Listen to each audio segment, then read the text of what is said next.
Shalom, selamat pagi. Bacaan Alkitab pada minggu ini diambil dari 2 Tawarik pasal 5. Maka selesailah segala pekerjaan yang dilakukan Salomo untuk rumah Tuhan itu. Kemudian Salomo memasukkan barang-barang kudus Daud ayahnya dan menaruh perak, emas dan barang-barang itu dalam perbendaharaan rumah Allah. Tabut perjanjian dipindahkan dan kemuliaan Tuhan memenuhi bait suci. Pada waktu itu Salomo menyuruh para tua-tua Israel dan semua kepala suku, para pemimpin puak orang Israel berkumpul di Yerusalem untuk mengangkut tabut perjanjian Tuhan dari kota Daud, yaitu Sion.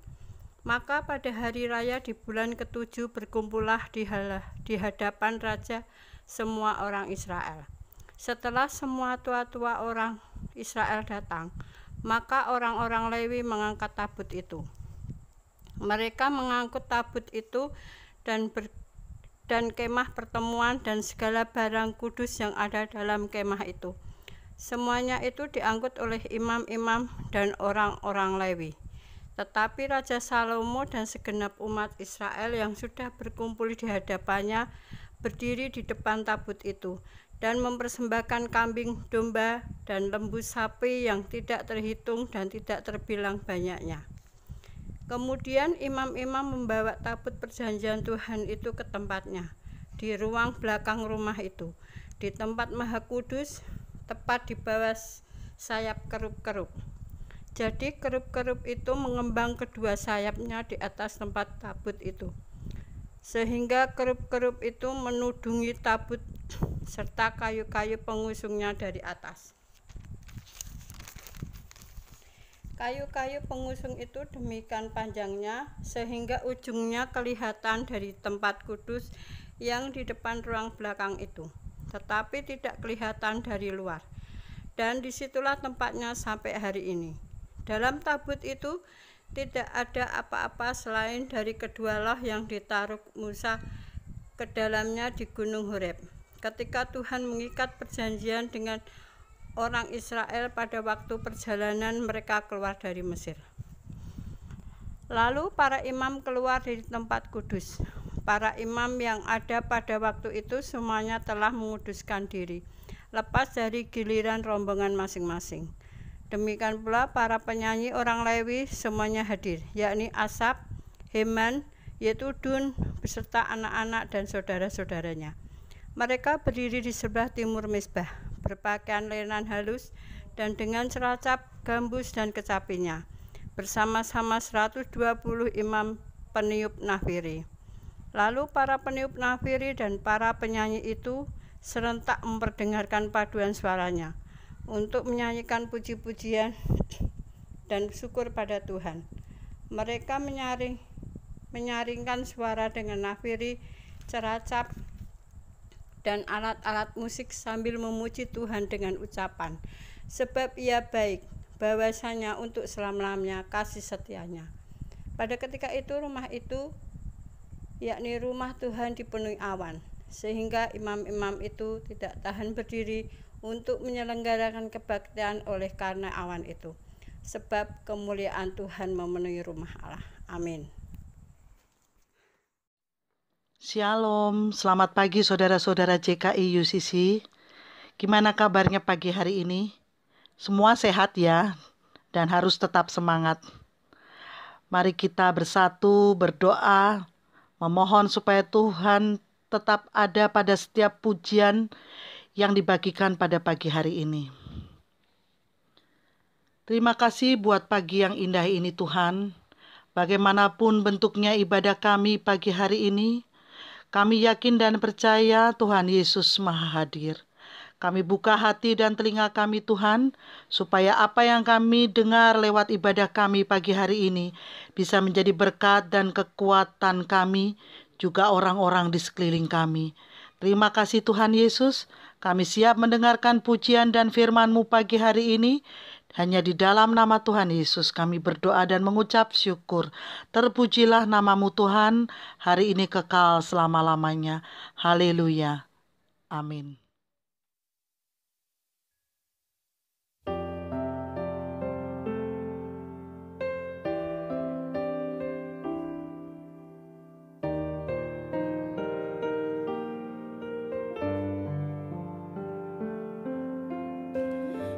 Musim akan selalu berganti,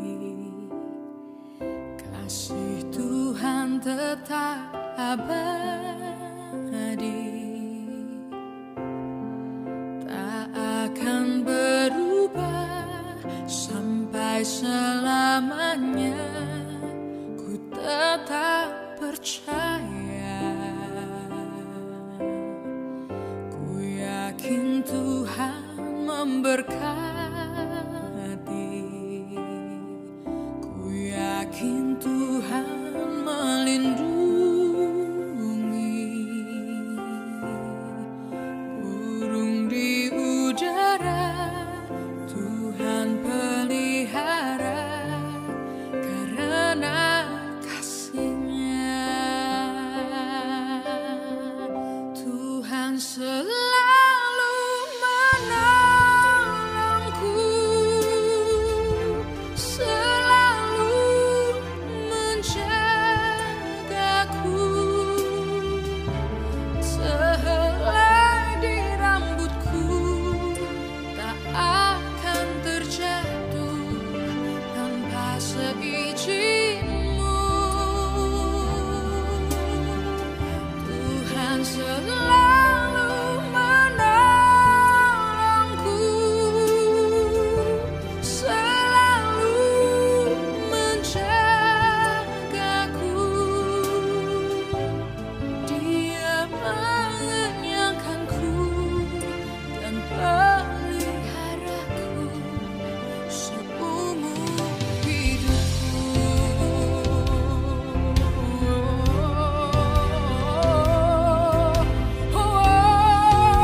tepuk tangan bagi Tuhan Yesus.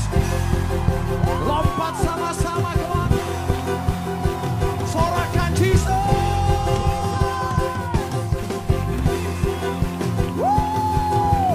Mari kita semua, come on, umat pilihan Allah, dengarlah panggilannya untuk menggenapi firman-Nya. Sekaranglah waktunya untuk berdiri bagi bangsa ini. Mari maju umat pemenang. Katakan lagi, mari kita semua, come on, come on. Umat pilihan Allah, dengarlah panggilannya untuk menggenapi. Angkat kedua tangan kita, saudara. Ya, saya mau ajak semua jemaat Tuhan melompat sama-sama. One, two, come on. Bukan bagi nyatakan kemuliaan-Nya, bukan bagi nyatakan kebesaran-Nya, sampai setiap lutut bertelut.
Raja segala raja. Oh, jemaat sendiri katakan, ku kan. Lompat sama-sama, come on. Come on. Angkat tangan saudara sampai setia.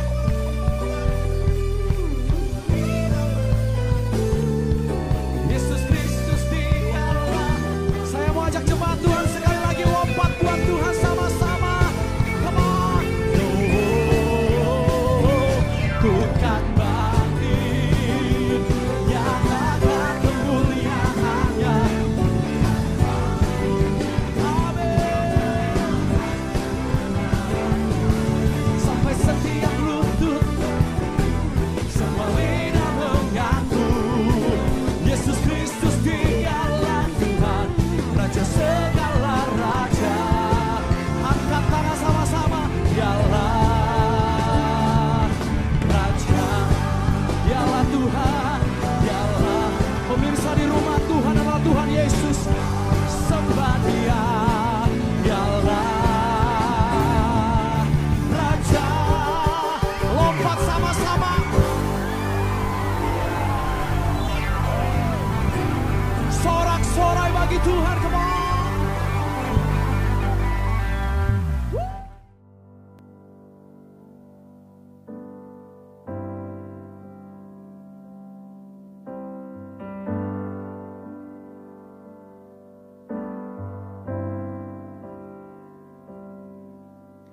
Syukur untuk setiap rencanamu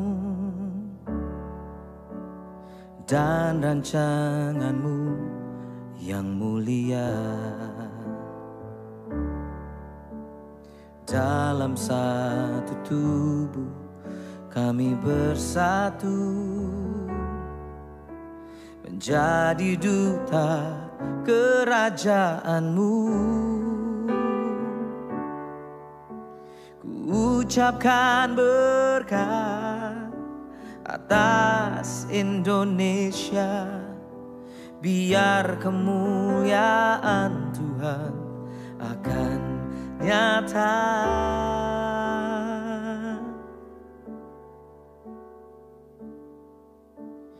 Bagi bangsa ini kami berdiri dan membawa doa kami kepadamu. Sesuatu yang besar pasti terjadi dan mengubahkan negeri kami. Hanya nama-Mu Tuhan ditinggikan atas seluruh bumi.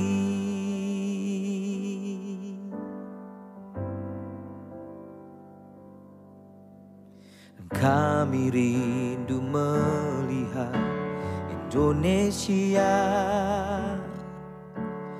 pulih dari semua problema, hidup dalam jalan kebenaran-Mu, pancarkan terang kemuliaan-Mu. Ku ucapkan berkat atas Indonesia, biar kemuliaan Tuhan akan nyata. Bagi bangsa ini kami berdiri dan membawa doa kami kepadamu. Sesuatu yang besar pasti terjadi dan mengubahkan negeri kami. Oh, hanya nama-Mu Tuhan ditinggikan atas seluruh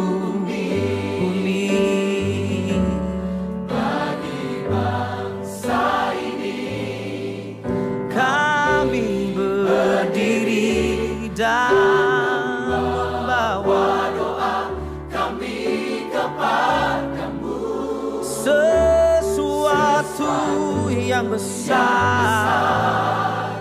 pasti terjadi dan mengubahkan Indonesia. Hanya nama-Mu Tuhan tinggikan atas seluruh bumi.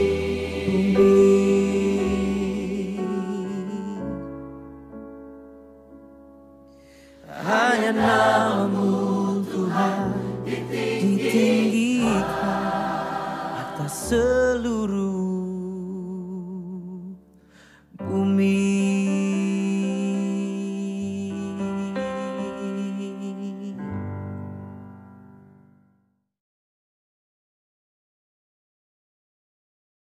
Shalom. Selamat pagi Bapak Ibu Saudaraku yang dikasihi Tuhan. Baik, kita akan bersama-sama menikmati firman Tuhan. Dan sebelum kita mendengarkan firman Tuhan, mari kita bersama datang di dalam doa. Mari kita berdoa. Bapa di dalam surga, Bapa yang kami sembah di dalam Tuhan Yesus Kristus, terima kasih kami bersyukur kepada-Mu Tuhan. Kalau sampai pagi hari ini Tuhan masih memberikan waktu kesempatan untuk kami tetap dapat beribadah, kami tetap dapat mendengar firman-Mu. Kami bersyukur karena Tuhan masih memberikan kekuatan kesehatan yang sempurna untuk kehidupan kami masing-masing. Terima kasih untuk kekuatan kesehatan, damai sejahtera dan sukacita yang Tuhan masih limpahkan dalam hidup kami, sekalipun kami berada di tengah-tengah situasi di mana banyak orang menghadapi ketakutan. Tetapi kami percaya firman-Mu Tuhan yang akan terus memberikan kekuatan dalam kehidupan kami, sehingga kami tidak takut menghadapi segala kemungkinan yang ada. Karena bersama Tuhan Yesus Kristus kami menjadi pemenang, bahkan kami lebih daripada pemenang. Terima kasih Tuhan. Dan saat ini kami bersama-sama menyediakan hati kami untuk mendengarkan firman Tuhan. Biarlah setiap hati kami menjadi tanah yang baik, agar benih firman Tuhan yang ditaburkan boleh tertanam dalam hati kami semuanya, berakar, bertumbuh, bahkan menghasilkan buah yang lebat, dan hidup kami boleh menjadi berkat, hidup kami boleh menjadi kesaksian bagi banyak orang yang ada di sekitar kami. Terima kasih Bapa. Urapi hamba-Mu untuk menyampaikan isi hati-Mu. Urapi Tuhan dengan hikmat, marifat dan pewahyuan-Mu, agar apa yang keluar dari mulut hamba-Mu, Engkau sendiri yang berbicara. Hamba-Mu siap untuk menyampaikannya. Terima kasih Bapa. Kami serahkan sepenuhnya jam dan waktu yang kudus ini ke dalam tangan kasih-Mu. Dari awal pertangga akhir nanti, biarlah Roh Allah, Roh Kudus yang memimpin, menyertai dan mengurapi kami semuanya. Di dalam nama Tuhan Yesus Kristus kami sudah berdoa. Haleluya. Amin. Baik Bapak Ibu Saudara dikasih Tuhan, kita akan bersama-sama menerima kebenaran firman Tuhan yang diambil dari 2 Timotius pasal 1 ayatnya yang ke-7.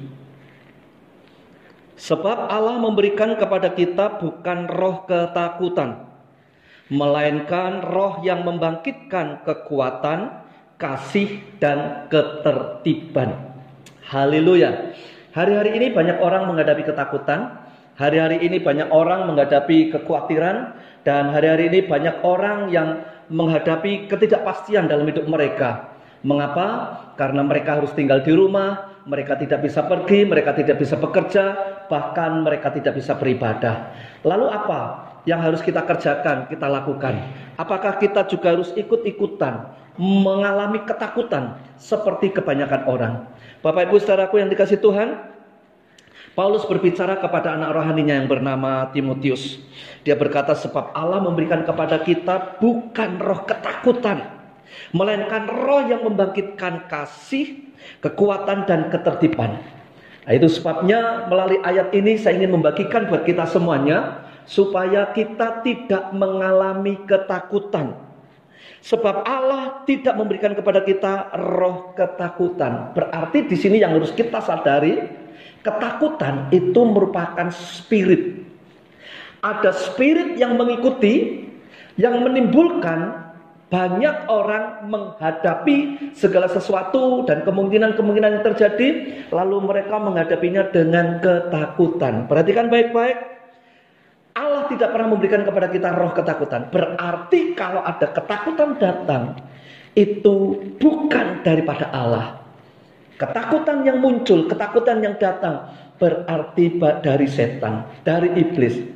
Itu sebabnya Bapak Ibu Saudaraku yang dikasihi Tuhan, kalau kita tahu bahwa ketakutan ini merupakan spirit bukan dari Tuhan, bukan dari Roh Kudus, melainkan dari kuasa kegelapan, maka kita juga harus melawannya dengan spirit, yaitu dengan Roh Kudus. Orang yang takut itu menandakan dia tidak beriman. Orang yang takut menandakan dia tidak percaya. Dia tidak meyakini akan kuasa Tuhan. Makanya mereka takut. Karena takut itu lawan katanya adalah iman. Jadi orang yang beriman pasti mereka tidak ketakutan. Orang yang beriman, orang percaya, tidak ada ketakutan dalam hidup mereka. Mengapa? Karena Tuhan memberikan kepada kita bukan roh ketakutan, melainkan Tuhan memberikan kepada kita roh yang membangkitkan kekuatan, kasih, dan ketertiban. Nah, Bapak Ibu Saudara dikasih Tuhan, ketakutan atau rasa takut itu muncul disebabkan oleh dua hal. Hanya dua. Apa itu? Yang pertama, orang takut itu karena mendengar. Lalu yang kedua, karena melihat. Kok bisa seperti itu? Iya. Semua orang-orang yang mengalami ketakutan berawal dari apa yang mereka dengar dan apa yang mereka lihat. Sama seperti peristiwa di dalam Alkitab, di dalam 1 Samuel pasal 17, bagaimana ketika orang Israel menghadapi Goliat, tentaranya Filistin. Di dalam 1 Samuel pasal 17 ayat yang ke-11, di sana dikatakan, ketika Saul dan segenap orang Israel mendengar perkataan orang Filistin itu, maka cemaslah hati mereka dan sangat ketakutan. Bukan cuma ketakutan, tetapi sangat ketakutan. Di sini kita bisa membaca tadi bahwa ketakutan muncul karena mereka mendengar. Mendengar apa yang diucapkan oleh Goliat, di mana menantang satu lawan satu. Kalau kalian, tentara kalian bisa mengalahkan saya, maka kami semuanya akan menjadi budak kalian. Tapi kalau tentaramu itu yang melawan aku, bisa aku kalahkan, maka kalian semuanya akan menjadi hamba kami. Nah, tantangan ini menjadikan Saul dan semua tentaranya mengalami ketakutan. Ketakutan datang, ketakutan muncul karena mereka mendengar tantangan. Lalu yang kedua, pada ayat yang ke-24, masih sama pasalnya, yaitu 1 Samuel pasal 17. Ketika semua orang Israel melihat orang itu, larilah mereka daripadanya dengan sangat ketakutan. Bagaimana mereka melihat orang yang tinggi besar. Alkitab mencatat tingginya Goliat itu 6 hasta sejengkal, kurang lebih 3 meter. Bisa dibayangkan kalau kita menghadapi orang tingginya 3 meter dan kita ditantang 1 lawan 1. Sudah pasti orang ketakutan semuanya. Saul takut, semua tentara takut, tidak ada satupun yang berani. Nah, pada saat mereka mendengar, pada saat mereka melihat, disitulah ketakutan muncul. Nah, hari-hari ini orang-orang juga mengalami ketakutan gara-gara mendengar kabar tentang virus corona. Mereka juga ketakutan ketika mereka melihat berita di televisi. Apa yang disampaikan, apa yang diberitakan, semuanya menimbulkan ketakutan. Bapak Ibu Saudaraku yang dikasihi Tuhan, lalu sekarang bagaimana caranya untuk kita bisa menghadapi rasa takut tadi?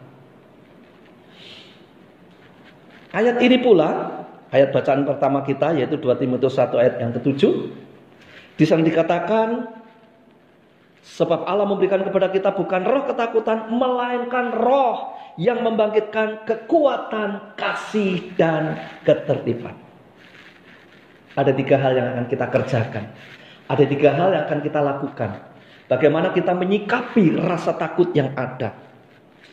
Saudaraku yang dikasih Tuhan, mari kita hadapi dengan roh kekuatan.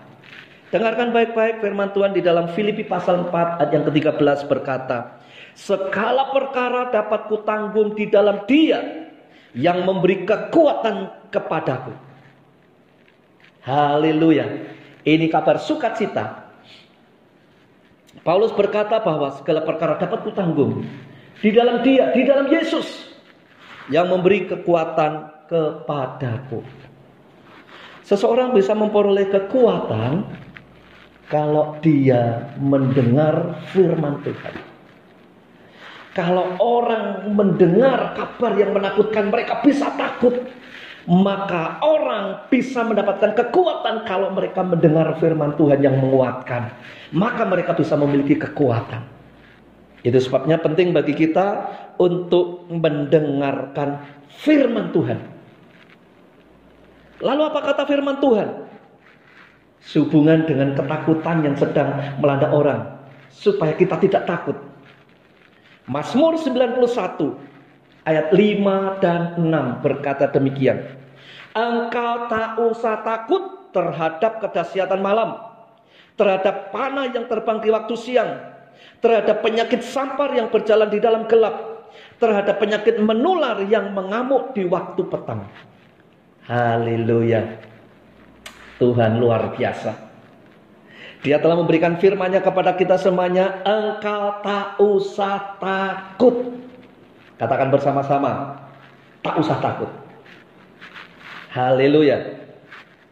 Kita tidak usah takut. Walaupun kabar itu menakutkan, walaupun kabar itu membuat orang-orang ketakutan, tapi Alkitab mengatakan tak usah takut. Tak usah takut terhadap kedahsyatan malam, terhadap panah yang terbang di waktu siang, terhadap penyakit sampar yang berjalan dalam gelap, terhadap penyakit menular yang mengamuk di waktu petang. Tidak usah takut. Kalau orang-orang ketakutan, biar mereka di sana ketakutan. Tapi anak-anak Tuhan tidak perlu takut.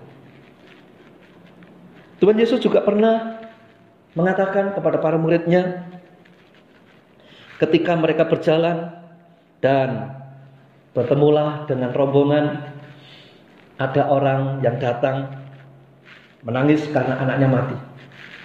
Orang ini adalah kepala rumah ibadah, namanya Yairus.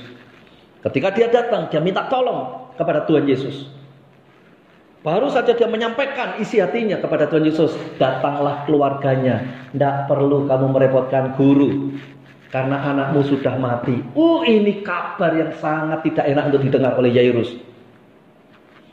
Tapi Alkitab berkata demikian, Lukas 8 ayat yang ke-50. Tetapi Yesus mendengarnya dan berkata kepada Yairus, jangan takut, percaya saja dan anakmu akan selamat. Haleluya. Yairus pertama mendengar kabar dari keluarganya. Tidak usah merepotkan guru lagi. Kenapa? Anakmu sudah mati. Ketika dia mendengar seperti itu, pasti hatinya pedih, pasti hatinya aduh terlambat. Tetapi Yesus berkata kepada Yairus, jangan takut, percaya saja. Hari ini bersama-sama katakan, jangan takut, percaya saja. Sekali lagi, jangan takut, percaya saja. Haleluya. Nah, ini yang pertama. Bagaimana kita menyikapi roh yang menimbulkan ketakutan tadi? Maka kita harus melawannya dengan kekuatan. Kekuatan yang dari Tuhan. Kita bisa kuat melalui firman-Nya. Dengarkan firman Tuhan, itu yang akan menguatkan kita. Lalu yang kedua, kita harus lawan dengan roh kasih. Kasih itu adalah Allah sendiri. Kasih itu datangnya dari Allah. Dan kalau kita punya kasih, maka kita tidak akan pernah mengalami ketakutan. Orang yang takut tidak sempurna di dalam kasih. Tetapi orang memiliki kasih, mereka menghadapi segala sesuatu, mereka tidak mengalami ketakutan. Kolose pasal 3 ayat yang ke-14 demikian firman Tuhan mengatakan. Dan di atas semuanya itu, kenakanlah kasih sebagai pengikat yang mempersatukan dan menyempurnakan. Di atas semuanya itu kenakanlah kasih. Menghadapi situasi yang sedemikian tetap kita punya kasih. Kita tahu kasih kita yang pertama kasih kepada Tuhan, vertikal. Dan kasih kita yang kedua adalah kasih kepada sesama, horizontal. Di atas semuanya itu kenakanlah kasih. Kalau hidup kita bersama kasih Tuhan, maka kita tidak perlu mengalami ketakutan. Saudara, kalau ada seruan saat ini kita harus ibadah di rumah, ya lakukan juga dengan kasih. Tetap ibadah walaupun di rumah. Lah untuk apa ibadah kok di rumah? Iya, karena itu untuk memutus mata rantai supaya tidak menular. Karena virus yang ada itu dia akan menular kepada orang lain dan seterusnya. Tetapi ketika setiap orang mencegah untuk tidak pergi kemana-mana, untuk tidak pergi dalam kerumunan jumlah banyak, mereka bisa membatasi diri ada di rumah. Termasuk ibadah yang saat ini harus kita lakukan di rumah. Lakukan semuanya dengan kasih. Karena kita mengasihi sesama kita. Mungkin kita akan berkata, saya akan aman, tidak akan tertular. Ya, amin, itu iman. Tetapi jangan sampai ternyata kitalah yang akan menularkan ke orang lain. Itu sebabnya penting sekali kita mendengarkan himbauan-himbauan yang ada untuk kita beribadah di rumah. Di Alkitab juga pernah punya pengalaman, ada beberapa peristiwa. Keluaran 12 ayat yang ke-22. Kemudian kamu harus mengambil seikat hisop dan mencelupkannya dalam darah yang ada dalam sebuah pasu. Dan darah itu kamu harus mesapukan pada ambang atas dan pada kedua tiang pintu. Seorang pun dari kamu tidak boleh keluar pintu rumahnya sampai pagi. Ada juga himbauan di Alkitab supaya mereka tetap tinggal di rumah. Masing-masing orang tidak boleh keluar pintu rumahnya. Dan mereka taat. Mereka melakukannya. Mengapa? Kalau mereka keluar, mereka melawan perintah. Mengapa? Sebab malam itu malaikat maut menjelajah seluruh negeri. Dan setiap orang harus berada di sana. Harus ada di dalam rumah. Orang-orang Israel sudah mendapatkan perintah supaya mereka ada di dalam rumah. Yesaya 26 ayat yang ke-20. Mari bangsaku, masuklah ke dalam kamarmu. Tutuplah pintumu sesudah engkau masuk. Bersembunyilah barang sesaat lamanya sampai amarah itu berlalu. Haleluya. Ada himbauan-himbauan di Alkitab. Bagaimana supaya setiap orang masuk ke dalam kamarnya, tutup pintu rumahnya, dan bersembunyilah barang sesaat sampai amarah itu berlalu, sampai badai itu berlalu, sampai virus itu berlalu. Bapak Ibu saudara yang dikasih Tuhan, kalau tadi dikatakan di dalam kitab Keluaran bagaimana setiap orang harus mengambil seikat hisop dan mencelupkannya dalam darah yang ada di dalam sebuah pasu, lalu darahnya dioleskan. Lalu bagaimana dengan kita sekarang? Apakah kita juga perlu mengoleskan darah seperti itu, seperti orang Israel pada waktu itu? No, tidak perlu. Mengapa? Karena darah Yesus sudah menebus kita. Roma 5 ayat 9. Lebih-lebih karena kita sekarang telah dibenarkan oleh darahnya, kita pasti akan diselamatkan dari murka Allah. Wow, puji Tuhan. Sangat luar biasa. Tuhan Yesus mengasihi kita semuanya. Karena dia mau, dia rindu setiap kita melakukan bagian kita. Saat-saat dunia mengalami ketakutan, saat tetangga saudara kita yang di lain tempat mereka mengalami kecemasan, maka kita bisa memberikan kekuatan dan penghiburan buat setiap orang dengan melakukan 3 hal ini. Kita baru sampai poin yang kedua. Yang pertama tadi kita harus melawannya dengan roh kekuatan, yang kedua dengan roh kasih, dan yang ketiga maka kita akan melakukannya dengan roh ketertiban. Bisakah kita hidup di dalam ketertiban? Bapak Ibu Saudara yang dikasihi Tuhan, banyak sekali orang yang tidak tertib. Tidak tertib hidupnya, akhirnya mencelakai dirinya sendiri dan mencelakai orang lain. Coba orang di jalan raya yang naik motor, naik mobil, kalau mereka tidak berjalan dengan tertib, mereka sembarangan, mereka sembrono, mereka ngawur, maka apa yang terjadi? Banyak terjadi kecelakaan. Karena apa? Karena tidak tertib. Di Italia begitu banyak korban karena masyarakat di sana sudah mendapatkan peringatan dari pemerintah, tetapi mereka mengabaikan. Mereka mengabaikan. Karena mereka berpikir kami hidup di negara yang maju, kami sehat, negara kami bersih. Tapi apa yang terjadi? Justru korban yang ada di sana lebih banyak daripada yang ada di Cina, yang ada di Wuhan. Mengapa? Karena mereka tidak tertib. Nah, kita anak-anak Tuhan yang tinggal di Indonesia, kita harus hidup tertib. Mengapa kita harus hidup tertib? Setiap orang ketika sadar, ketika mengerti bahwa mereka harus hidup tertib, maka mereka melakukannya itu dalam rangka karena mereka mengasihi Tuhan, mereka mengasihi sesama, maka hiduplah tertib. Kolose pasal 2 ayat yang ke-5.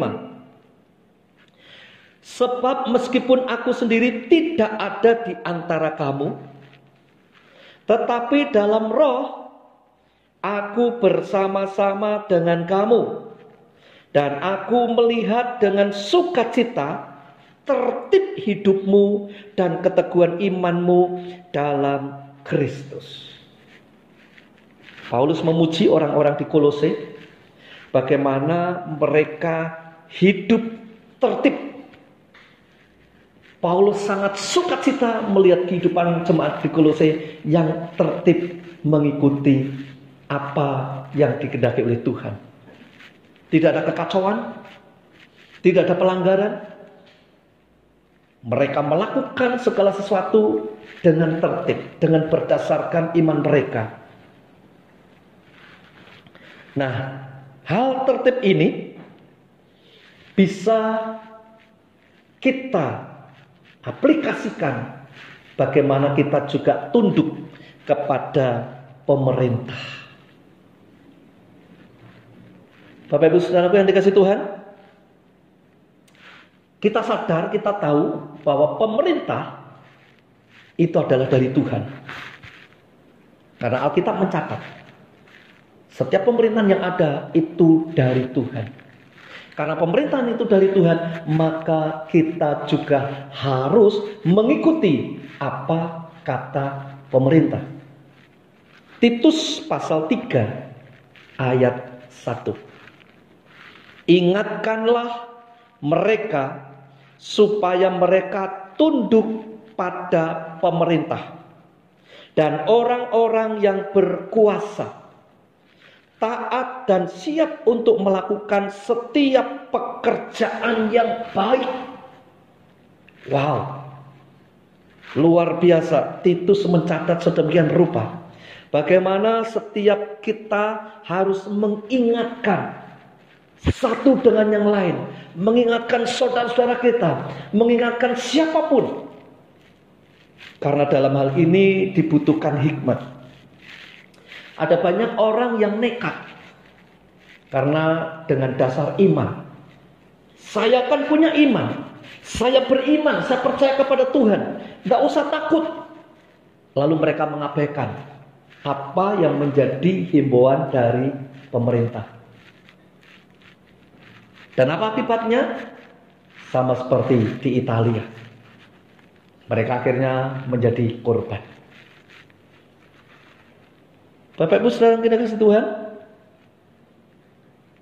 kalau kita mau nyebrang jalan raya, kita tahu kita mesti tengok kanan kiri dulu. Kalau ada truk, ada mobil, kita akan berhenti. Dari sisi yang lain, oh ternyata masih ada motor, kita akan berhenti. Tapi ketika kita lihat kanan dan kiri sudah kosong, kita bisa berjalan, kita bisa nyebrang. Apakah kalau kita beriman berarti kita tutup mata tanpa melihat kanan kiri, lalu dengan keadaan mata merem kita berjalan menyeberang? Kita akan celaka, kita akan mati binasa karena kita tidak pakai hikmat. Siapapun orang ketika menyeberang jalan raya, mereka harus melihat kanan kiri dulu. Tetap hati-hati. Kita diberikan hikmat oleh Tuhan. Jadi apa yang harus kita perbuat? Kita harus berhikmat. Jangan asal sembrono saja. Bapak Ibu Saudara yang dikasihi Tuhan, kalau Alkitab sudah mengatakan, ingatkanlah mereka supaya mereka tunduk pada pemerintah. Tunduk.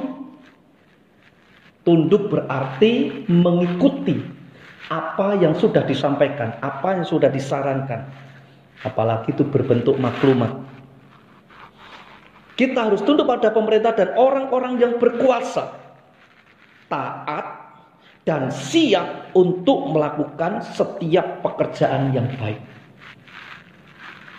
Sebenarnya setiap kita anak-anak Tuhan bisa mengerjakannya, melakukannya. Kalau kita sungguh-sungguh taat kepada Tuhan, kita juga taat kepada pemerintah. Kalau kita sungguh-sungguh mengasihi Tuhan, maka kasih kita aplikasikan untuk mengasihi sesama. Dengan cara ketika kita membatasi ruang gerak kita, tidak terlalu banyak keluar, tidak terlalu banyak berkerumun, maka disitulah kita mengerjakan ketaatan kita. Ketaatan apa yang disampaikan, apa yang dihimbau oleh pemerintah. Bapak Ibu Saudara yang dikasihi Tuhan, bagi sebagian orang ada yang melawan, ada yang mempunyai pendapat, ada yang mempunyai pandangan dengan berbagai macam alasannya.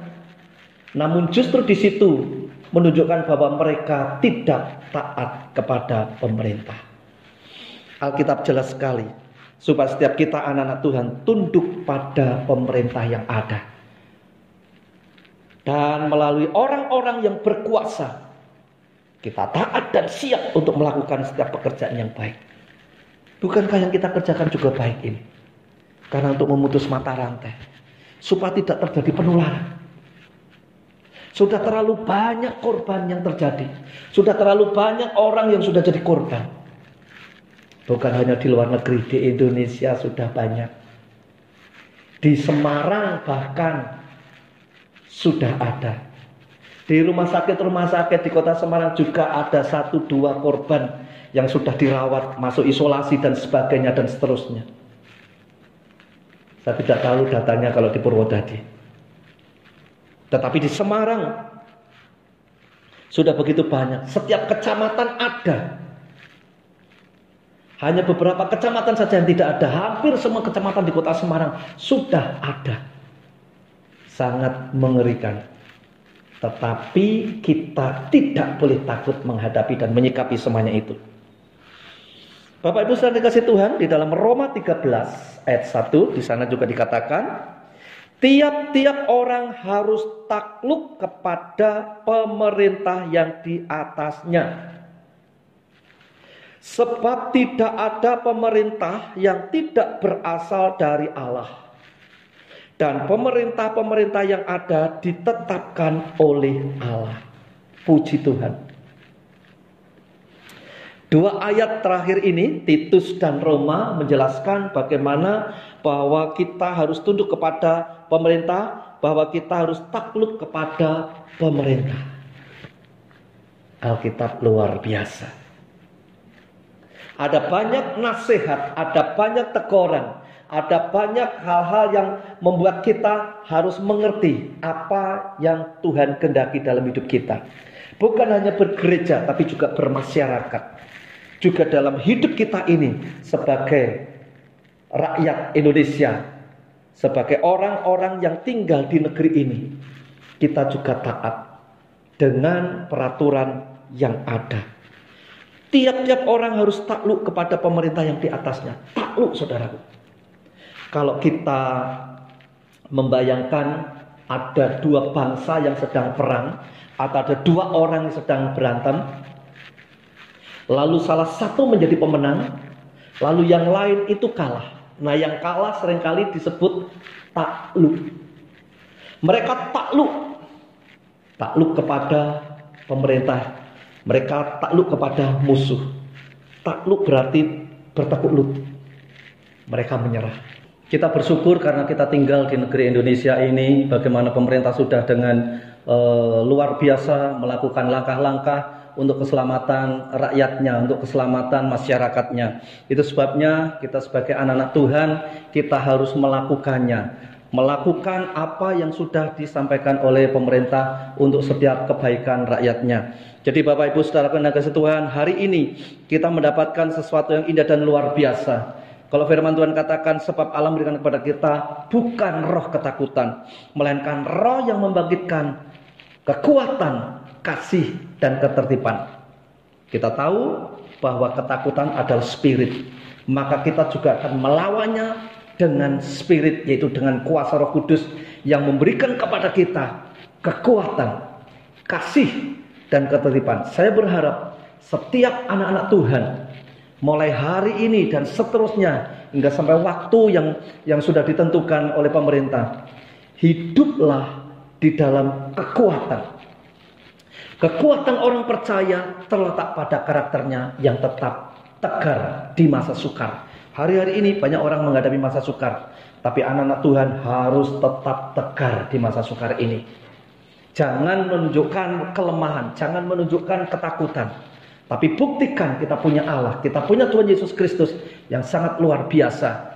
Jadi jangan ikut-ikutan ketakutan, lawanlah dengan kekuatan daripada Tuhan. Karena Tuhan memberikan kepada kita roh yang membangkitkan kekuatan. Dan jangan lupa, tetaplah hidup di dalam kasih. Setiap anak-anak Tuhan tetaplah hidup di dalam kasih. Sementara hari-hari ini banyak orang hanya memikirkan dirinya sendiri. Hari-hari ini banyak orang yang hanya egonya yang muncul, borong segala sesuatu, beli segala sesuatu. Sebenarnya itu dibutuhkan mereka yang mengalami sakit. Tapi yang sehat itu justru malah memborong segala macam. Saudara dikasih Tuhan, hiduplah dengan kasih dan hiduplah di dalam ketertiban. Ketertiban yang harus kita kerjakan yaitu tunduk kepada pemerintah. Kita takluk kepada pemerintah. Tuhan ingin setiap kita melakukan bagian kita. Dan saya percaya bila setiap anak-anak Tuhan melakukan bagiannya, maka akan segera putuslah mata rantai di mana virusnya akan menularkan kepada yang lain. Ketika orang masing-masing taat untuk tetap tinggal di rumah. Bapak Ibu Saudara yang dikasih Tuhan, saya ingat ada lagu yang mengatakan demikian. Waktu Tuhan pasti yang terbaik, walau kadang tak mudah dimengerti. Lewati cobaan, ku tetap percaya waktu Tuhan pasti yang terbaik. Dilanjut, hidupku menggenapi firman-Mu, tanda mujizat sertai tiap langkahku. Kau bersamaku, di dalamku, jadi bukti kebesaran-Mu. Saudara yang dikasih Tuhan, mari kita melakukan bagian kita dengan mengerjakan 3 hal untuk kita melawan ketakutan, dan bagikan firman ini kepada teman kita, kepada saudara kita, kepada tetangga kita, kepada siapapun orang yang kita jumpai, untuk mereka tidak mengalami ketakutan. Saya percaya Badai ini cepat berlalu, badai ini pasti berlalu kalau setiap kita melakukan bagian kita masing-masing. Sekali lagi, jangan pernah takut, sebab Allah memberikan kepada kita bukan roh ketakutan, melainkan roh yang membangkitkan kekuatan, kasih, dan ketertiban. Tuhan Yesus memberkati. Amin. Mari kita berdoa. Bapa, terima kasih buat firman-Mu, meteraikan dalam hati kami, untuk kami semuanya melakukan bagian kami, melakukan firman Tuhan sebagai ketaatan kami akan perintah-Mu, akan firman-Mu. Engkau menolong setiap kami, diberikan kemampuan, diberikan keberanian untuk melakukan bagian kami. Terima kasih Bapa dalam surga. Kami menyerahkan saudara-saudara kami menyerahkan bangsa negara kami menyerahkan pemerintahan kami ke dalam tangan kasih-Mu. Kami percaya Tuhan mengasihi Indonesia dan Tuhan mengasihi kami semuanya. Terima kasih Bapa dalam surga. Hanya di dalam nama Tuhan Yesus kami sudah berdoa, kami mengucap syukur. Haleluya. Amin.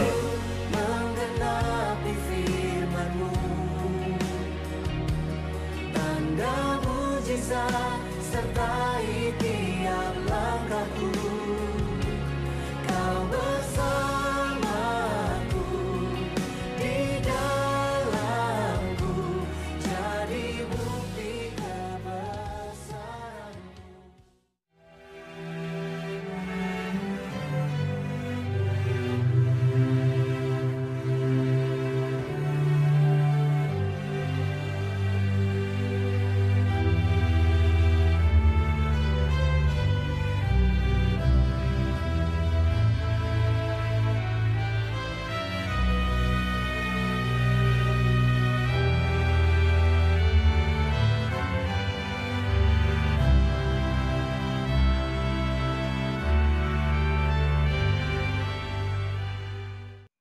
Pengakuan iman rasuli.